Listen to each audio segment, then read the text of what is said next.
അപ്പോൾ എല്ലാവർക്കും ഇന്ന് പുതിയൊരു ദിവസം ആശംസിച്ചുകൊണ്ട് തന്നെ തുടങ്ങാം. ഇന്ന് ചിങ്ങമാസം 1. അപ്പോൾ ഈ ചിങ്ങം തൊട്ട് അടുത്ത ചിങ്ങം വരെ നമ്മൾ പുതിയൊരു കൊല്ലവർഷം എന്നാണ് പറയുന്നത്. അപ്പം ഈ കൊല്ലവർഷം എല്ലാവർക്കും നല്ലത് ഭവിക്കട്ടെ.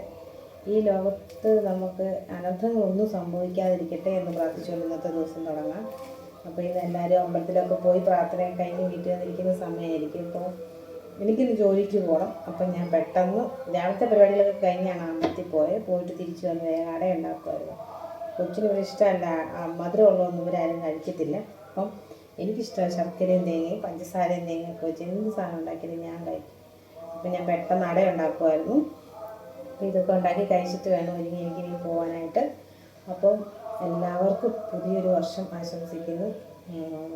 ഞങ്ങളുടെ അമ്പലത്തിൽ സപ്താഹം തുടങ്ങി. അപ്പോൾ അതാ വായന കേൾക്കുന്നത്. ഇനി 7 ദിവസത്തേന് സപ്താഹമുണ്ട്. ഇന്നും ചിങ്ങമാസം 1 തൊട്ടാണ് തുടങ്ങുന്നത്. അപ്പോൾ എല്ലാവർക്കും പുതിയൊരു വർഷം ആശംസിച്ചുകൊണ്ട് ഈ ഒരു എന്താ പറയണ്ടേ, ഈ പുതിയ വർഷത്തെ ഇന്നത്തെ തുടക്കം നല്ലത് മാത്രം സംഭവിച്ചു തുടങ്ങട്ടെ എന്ന് ആശംസിക്കുന്നു. Thank you.